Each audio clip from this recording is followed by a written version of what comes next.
Ano ang halaga ng letra kung wala naman laman? Pag iyong pinakinggan, payabangan lang naman. Kung tutulad pa kami, ang oras ay sayang lang. Ang makikinig sa kantang ganyan may sayad lang.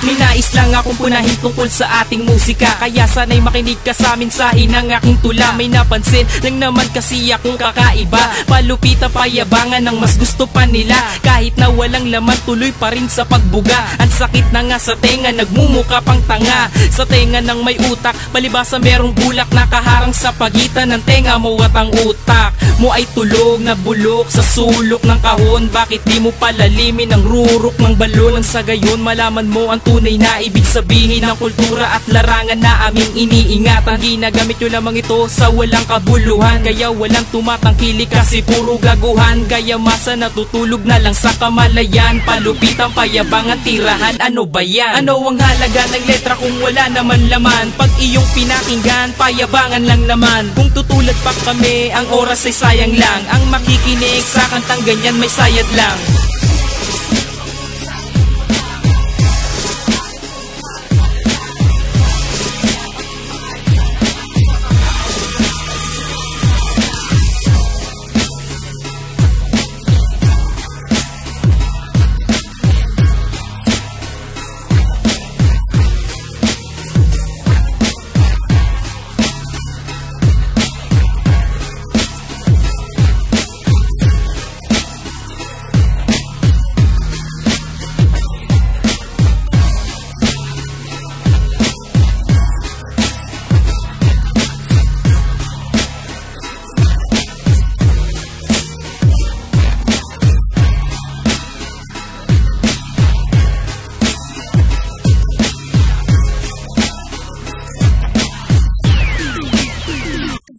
Ano ang halaga ng letra kung wala naman laman? Pag iyong pinakinggan, payabangan lang naman. Kung tutulad pa kami, ang oras ay sayang lang. Ang makikinig sa kantang ganyan may sayad lang.